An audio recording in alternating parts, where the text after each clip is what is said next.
Picture this for a moment. A man who had everything, wealth, power, influence, walking out into the garden of his vast estate on a warm summer afternoon, expecting to see his little girl playing with her dolls, laughing the way children do. Instead, he froze. Because sitting beneath the shade of an old oak tree was his daughter, but she wasn't alone. Next to her was a girl no older than 10, her clothes torn, her shoes worn down to almost nothing, her face marked with the kind of struggles no child should ever have to endure. And yet, in that moment, this homeless child wasn't begging for food.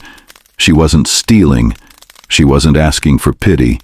She was teaching, patiently guiding the billionaire's daughter through a book, pointing to words with a soft smile, as though the world hadn't already taken everything from her. A billionaire, a homeless girl, and a secret that would tear apart everything he thought he knew about family. How did it come to this? Before we dive deeper, let us know in the comments where you're watching from. We'd love to hear from you. And if you're new here, click on the subscribe button so you never miss any of our upcoming videos. To understand how that moment in the garden came to be, you first need to know the Parkers. On the surface, they were the picture of perfection. James Parker, a billionaire entrepreneur whose name alone opened doors. He was a man admired by many, envied by more, yet known best for the fortress he built around himself, his emotions locked away, his reputation polished brighter than gold. His wife, Emily Parker, was the opposite. Where James lived for image and control, Emily lived for compassion. She was the quiet heart of the family, the one who noticed the details others overlooked, the one who felt every joy and every pain twice over. Then there was Lily Parker, just 8 years old, bright, curious, but painfully lonely. In a home filled with chandeliers and marble floors, what she craved most wasn't luxury, it was connection. Their estate stretched for acres, a world of manicured gardens, fountains, and silence. To outsiders, it looked like paradise. But behind the walls, there was an emptiness money couldn't fill. James was almost always away, buried in meetings and flights. Emily tried to soften the loneliness, but she couldn't be everywhere at once, which is why, one late afternoon, as she stood by the kitchen window, Emily noticed something odd in the garden.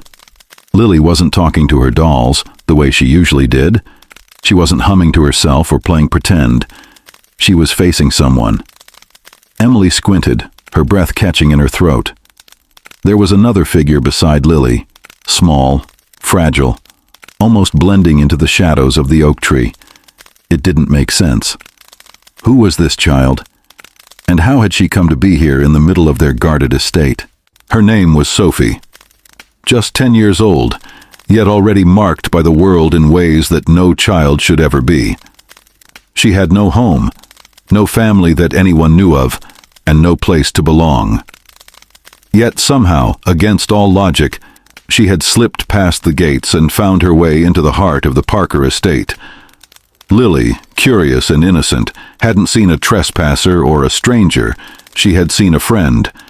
And in Sophie, she found the one thing her mansion couldn't give her, someone who would sit down, look her in the eye, and listen. But how did Sophie get there? And why did Lily trust her so quickly? The two of them would sit beneath the oak tree for hours, their voices carrying softly through the garden.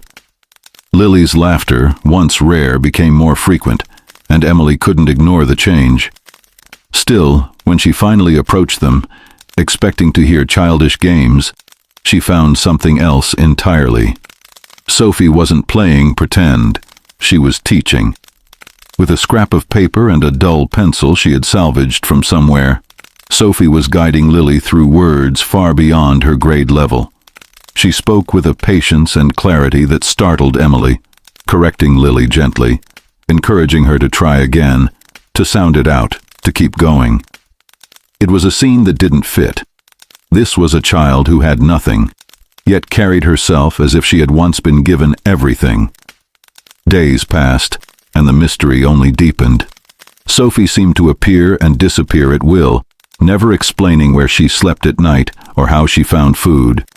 She never asked for money, never begged for clothes. All she wanted was to sit with Lily and share what she knew. But here was the strange part. Sophie's lessons weren't simple. She wasn't teaching Lily to read basic words or count on her fingers. She was guiding her through stories, history, even fragments of math Emily herself hadn't thought to introduce yet. How could a girl who lived on the streets know so much? Where had she learned it? One evening, Emily overheard a moment that stopped her cold. Lily had stumbled over a word in a book, frowning, and Sophie had leaned close, whispering the answer with a tone that carried knowledge far beyond her years. Emily froze at the window, goosebumps rising on her arms. This wasn't just a clever child. Sophie was educated, deeply educated. But if that was true, then the question was inescapable. How had a girl with such intelligence ended up homeless, living in the shadows of their estate? And more importantly, what was Sophie hiding? Emily couldn't shake the feeling that Sophie's presence wasn't just coincidence. There was too much intelligence in her words, too much discipline in the way she taught Lily. Finally, one afternoon, she asked the question directly, "Where did you learn all this?" Sophie's eyes dropped to the ground, her small hands tightening around the pencil she always carried.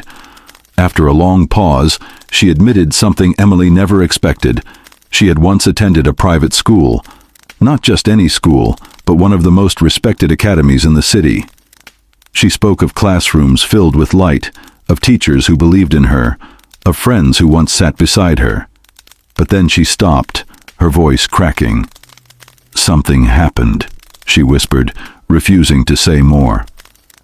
For Emily, that fragment was enough to ignite her compassion. Here was a girl who clearly had a story worth hearing, a life worth saving. Yet when she shared her concerns with her husband James, his response was swift and cold. He looked at her as if she had lost her mind. "We don't invite the streets into our home, Emily," he said flatly. "That's not how this works. Our daughter doesn't need friends like her. She has tutors, teachers, everything money can buy." But Emily saw what James refused to see. Lily didn't need more tutors. She needed connection. And she had found it in Sophie. The conflict between them grew sharper with each passing day. Emily's heart pulled her closer to the little girl in the garden, while James's pride pushed him further away. He cared about appearances, about reputation, about the image of control.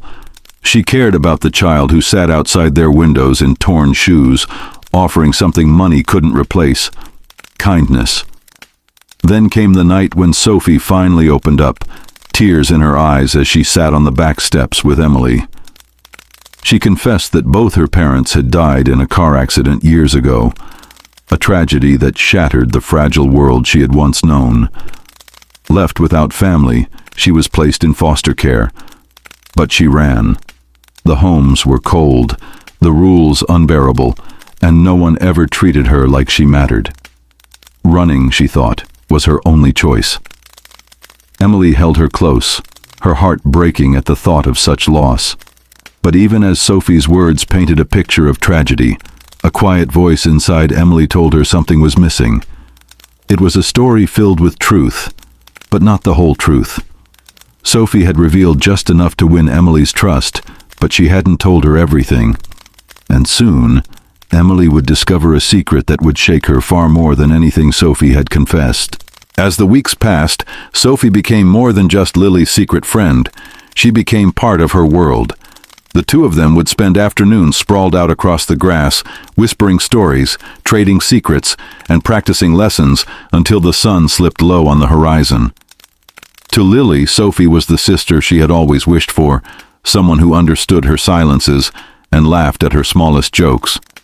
For Emily, watching from the kitchen window, it was a bittersweet gift. Her daughter finally smiling again, yet tethered to a child who had no roof over her head. Emily began to step in quietly, in ways James would never approve of. A plate of sandwiches left on the porch, a warm sweater folded neatly inside a paper bag, shoes that had once belonged to Lily, now tied with fresh laces. Each act of kindness was small, but to Sophie, they meant the world. She never asked for these things, never begged or demanded. She simply accepted them with wide, grateful eyes, always whispering, "Thank you, Mrs. Parker," before returning to Lily as though nothing had changed. But not everything went unnoticed. James Parker had begun to sense that something was shifting within his home. He saw Emily's distracted glances, Lily's secretive smiles, the way the garden had suddenly become more important than the classrooms he had paid for. His pride would not allow it. Determined to uncover the truth, he made a decision in private. He hired a man, a private investigator, to find out exactly who this mysterious girl was and where she had come from. Days later, the investigator returned with something James never expected. Buried in old records, dusty files that most had long forgotten, was a name. Sophie's name. It was tied to an inheritance dispute dating back years, one that involved none other than James's own company. A case that had quietly disappeared from headlines, but had left behind whispers of unfinished business. James's breath caught as he read the report. A homeless child living in his garden, somehow connected to the fortune he had built. Was this all just coincidence? Or was Sophie far more than she appeared to be? Was this innocent friendship hiding a truth that could threaten everything he owned? One late afternoon, as the sky burned gold behind the Parker estate, James could no longer contain his anger. He stormed into the garden where Lily and Sophie sat, their books scattered across the grass. His voice, sharp and trembling with frustration, cut through the quiet air. "Who are you really? And why are you here?" The tone, harsh and commanding, froze Lily in place. But Sophie, her small shoulders shaking, could no longer hold back the truth she had carried in silence.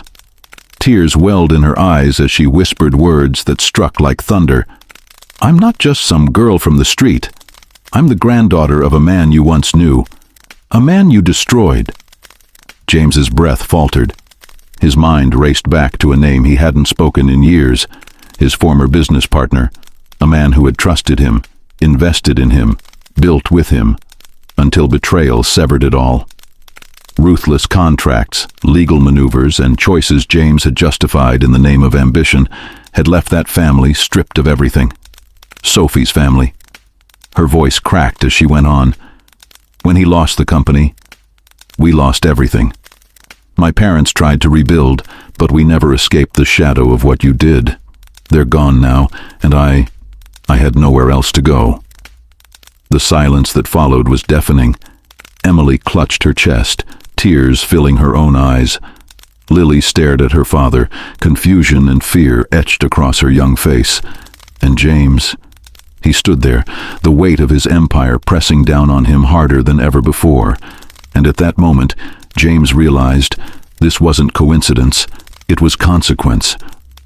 Before we continue, if you're still watching, drop "I'm still here" in the comments. Let's see who's with us at this turning point. That night, the Parker mansion felt colder than ever before. James sat alone in his study, the fire flickering against the polished walls, but its warmth couldn't reach him. Sophie's words echoed endlessly in his head. "You destroyed us." He wanted to dismiss them as exaggeration, the resentment of a child who didn't understand business. But deep down, he knew there was truth in her pain. His empire had been built not just on brilliance, but on ruthless decisions, and the cost of those choices was now sitting in his own garden. Emily, on the other hand, could see only the child. She pleaded with James, urging him to look past the mistakes of the past and into the face of a little girl who had lost everything. "She doesn't need your denial, James. She needs your compassion," Emily whispered. But James turned away, his jaw set. To him, allowing Sophie closer felt like opening a wound he had spent decades trying to bury. Lily, however, refused to let her father's coldness dictate her heart. She clung to Sophie with a determination that startled even Emily. "She's my friend. I don't care what you say. I won't leave her." The defiance in Lily's voice revealed just how much Sophie had come to mean, not just as a companion, but as family.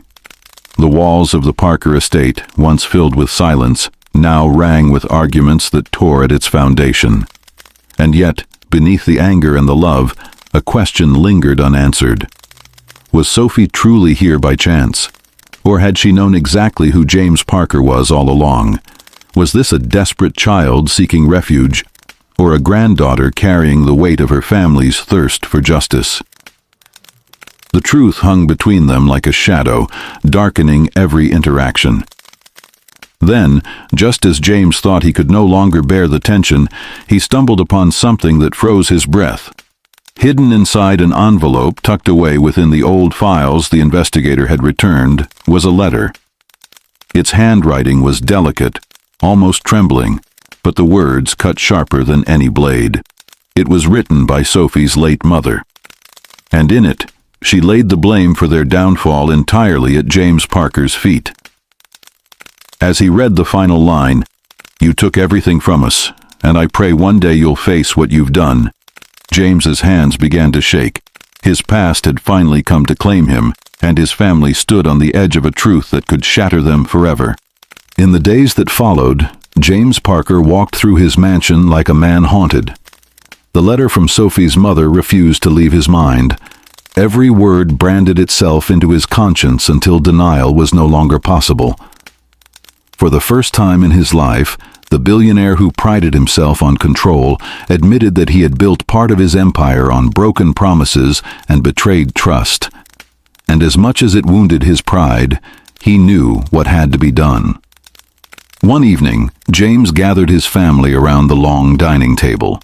Emily sat across from him, her eyes cautious yet hopeful. Lily held tightly to Sophie's hand, unwilling to let go. James cleared his throat, his voice quieter than his usual commanding tone. "I've spent years pretending I was untouchable," he began. "But the truth is, I made choices that hurt people. Choices that hurt Sophie's family. And tonight, I want to make it right." His announcement did not stop at words. Within days, James called a press conference that stunned the business world. Cameras flashed as he stood before them, admitting publicly that his success had come at a cost he could no longer ignore. He pledged restitution to Sophie's family, promising to restore what had been unfairly taken. More than money, he vowed to give Sophie what she deserved: a home, an education, and a future free from the shadows of his mistakes. That night, back at the Parker estate, something extraordinary happened. For the first time, Sophie sat at the dinner table not as an outsider, but as part of the family. Lily's small hand wrapped around hers, and Emily's smile carried a warmth that words could never capture. James looked across the table at them, realizing that wealth and power had never filled the emptiness he carried. It wasn't in his fortune or his reputation that he found meaning. It was here, in the simple grace of forgiveness and the chance to rebuild what he had broken. And so, the billionaire who thought he had everything discovered what he was missing all along. In the quiet that followed, Emily often found herself reflecting on everything that had happened. For years, she had stood in the shadow of her husband's empire, watching wealth accumulate, but feeling a growing hollowness at the heart of their family. Now, as she looked at Sophie seated beside Lily, laughter filling the room, she understood something James had never grasped until recently: that true wealth was never measured in dollars, but in compassion, in the lives we choose to lift rather than ignore. Sophie's life began to change almost immediately. The days of hiding in alleys and surviving on scraps were behind her. She walked through the gates of a new school with a backpack on her shoulders and hope in her eyes. Teachers quickly noticed her sharp mind and resilience, qualities that hardship had carved into her character. No longer was she the homeless girl. She was Sophie, a child with a future, a name, and a chance to write her own story. James, too, began to change. The man once consumed by power softened in ways Emily never thought possible. He no longer brushed past Lily's questions or dismissed her need for connection. Instead, he sat with her in the evenings, reading from the very books Sophie had once used to teach her. Slowly, a new bond grew between father and daughter, not built on wealth or appearances, but on empathy, humility, and love. And as the Parker family moved forward, they carried with them the memory of the summer when a homeless girl walked into their garden and rewrote the meaning of family. But the question remains, what do you think? Was justice truly served? And what would you have done if you were in James's position? Let us know in the comments below. We'd love to hear your thoughts. If this story moved you like it did us, hit that like button. It really helps us reach more people. And don't forget to subscribe if you want more powerful stories every single day. Thank you for watching, and until next time, take care of yourself and those around you.